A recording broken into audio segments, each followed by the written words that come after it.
কিন্তু এলাকাটা আমার, আর এই আমার এলাকা থেকে তোদের মতো টিকটিকি খরগোশ ছাগল ভেড়া কুকুরদের কিভাবে বেশ মেরে সালা মঙ্গল গ্রহে পাঠানো হয় সেটা দেখে নে।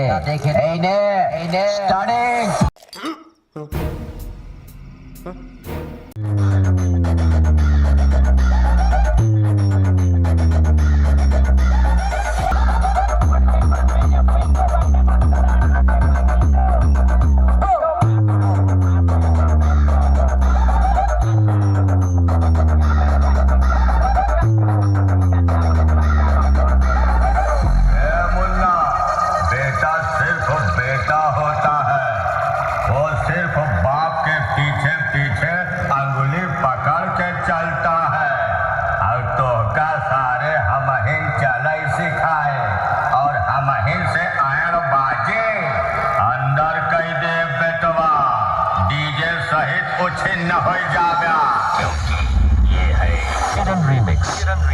नंद कुमार सिंह नया ब्रांड।